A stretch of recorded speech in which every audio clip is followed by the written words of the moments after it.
Intro and hooked. For as long as any of us can remember, the United States has projected power with two iconic images: a supercarrier battle group steaming across the ocean, and advanced stealth fighters owning the sky. This has been the bedrock of global security and the undisputed reality of modern warfare. But what if that reality is suddenly out of date? A new technology is emerging that seriously challenges even the most advanced American defenses, putting those carriers and their shields to the ultimate test. We're talking about China's hypersonic program, and it might just change everything. Picture this: in the silent expanse of the upper atmosphere, something screams past it over Mach 5. That's more than 6,000 kilometers per hour. There's no warning. There's no time for conventional interception. Just raw, unrelenting speed. This isn't a movie script, it's the new frontier of warfare, a frontier where the old rules of air and sea dominance are being violently rewritten. And right now, China appears to be leading the charge. Section 1. The shield is cracking. To get why this is such a big deal, you first have to understand the thinking that came before it. For more than 50 years, Western military strategy has been built on a simple idea: power projection. The ability to show up anywhere in the world with overwhelming force. And the heart of that strategy has always been the aircraft carrier and the advanced fighter jet. An American carrier strike group is a floating fortress, a mobile piece of sovereign territory carrying dozens of the world's best aircraft. It's the ultimate symbol of military might.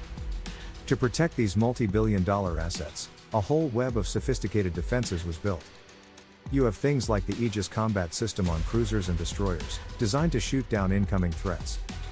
Farther out, you have TOD systems, designed to knock out ballistic missiles as they fall from space. These were engineering marvels, designed perfectly for the threats they expected: fleets of planes and ballistic missiles. Think of a ballistic missile like a cannonball shot into the sky. It follows a high, predictable arc. Our defense systems got really good at calculating that arc and putting an interceptor right in its path. It was a tough math problem, but it was solvable. But what happens when the threat stops being predictable? What happens when the weapon doesn't fly in a simple arc, but instead screams through the atmosphere, making sharp, unpredictable turns at mind-bending speeds? This is the core of the problem. China's hypersonic weapons don't follow the old rules.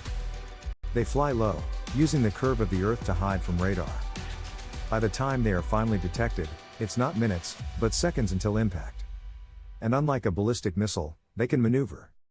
They can jink, dip, and swerve, making a mockery of interceptors designed for a straight-line fight. This is why people are using words like obsolete. It's not that systems like Aegis and TOD are suddenly useless, but they were built for a different war against a different kind of weapon.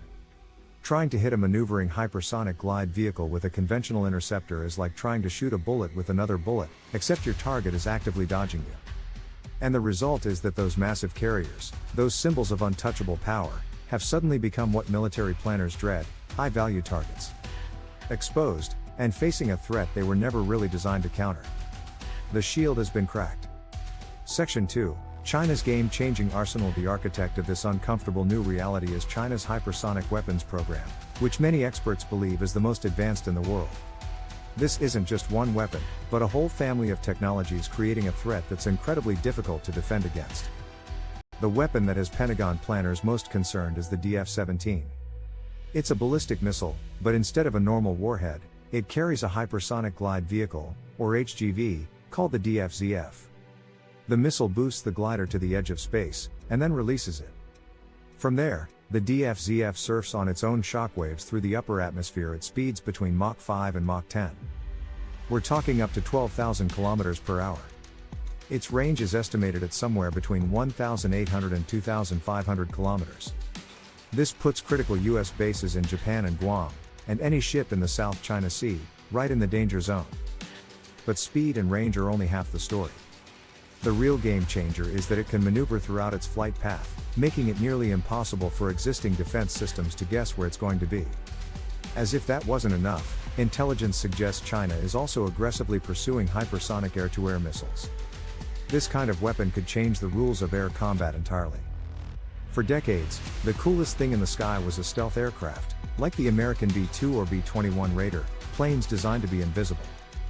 But a hypersonic missile, launched from an enemy fighter hundreds of kilometers away, could close that distance in moments, giving even a state-of-the-art stealth bomber almost no time to react. It's a weapon designed to hunt the most valuable assets in an air force. And China isn't stopping there. They are pioneering new engines that sound like pure science fiction. Take the rotating detonation engine, or RDE. Instead of burning fuel in a constant push, an RDE creates a continuous explosion that spins inside a chamber. It's far more powerful and efficient, and Chinese scientists have already run successful tests. Even crazier is the idea of combining an RDE with an oblique detonation engine, or ODE. This hybrid would act like a super efficient RDE at speeds below Mach 7. But above that, it would change its physics, using a focused shockwave to theoretically push an aircraft all the way to Mach 16.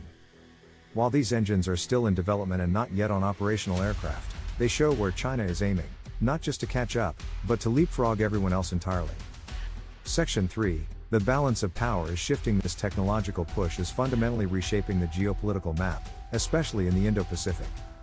For years, the US has been the region's security guard, with its Navy and Air Force keeping sea lanes open. China's hypersonic arsenal is a direct challenge to that. The most immediate impact is on China's anti-access/area denial, a 2/AD, strategy, a fancy term for creating a giant keep-out zone. With missiles like the DF-17, China has built a formidable A2/AD bubble that stretches deep into the Pacific.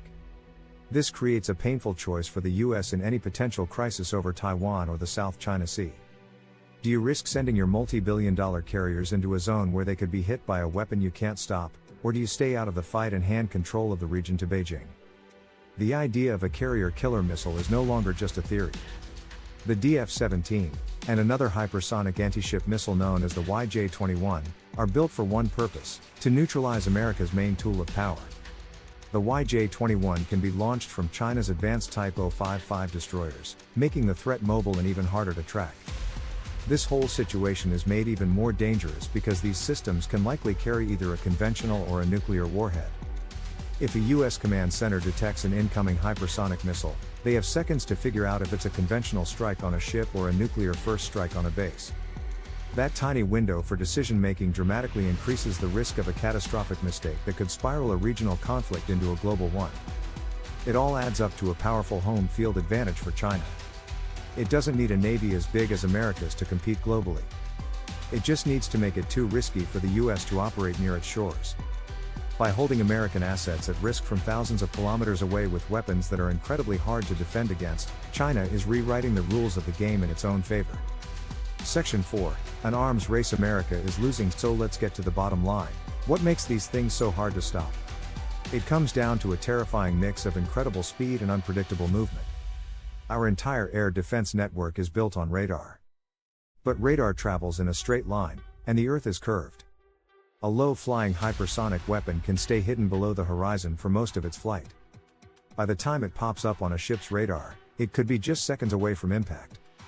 That critical window to detect, track, target, and fire an interceptor, a window that used to be minutes long, has shrunk to almost nothing. And even if you see it in time, how do you hit it?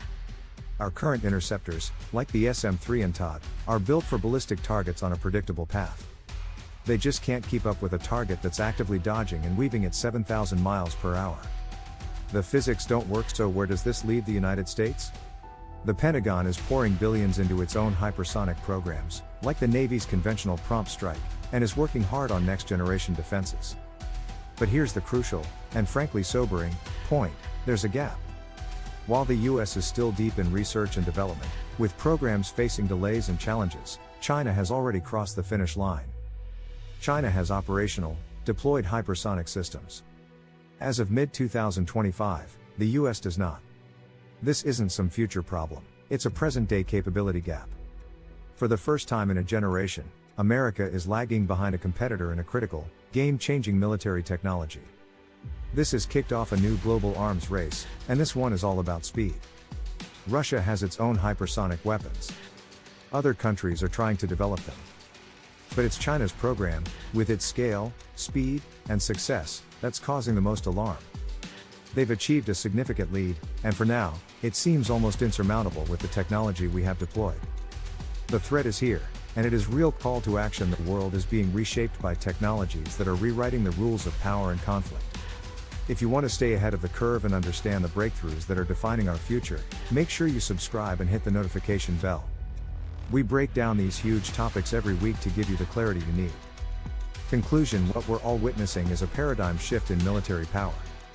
Through a focused, relentless push into hypersonic technology, China has developed a capability that holds some of the world's most powerful military assets at risk. The deployment of weapons like the DF-17 and the aggressive development of next-generation engines have changed the game for air and sea superiority. For the first time since the Cold War ended, America's technological edge is facing a direct, credible challenge. The traditional symbols of its power, the untouchable carrier and the invisible stealth bomber, have been made vulnerable. This isn't just about a new missile. It's about the erosion of a strategic advantage that has shaped the world for decades. The starting gun for the 21st century arms race has been fired, and it's being measured in Mach speed. The question isn't if warfare will change, but whether the world's established powers can adapt to this new, terrifyingly fast reality before it's too late.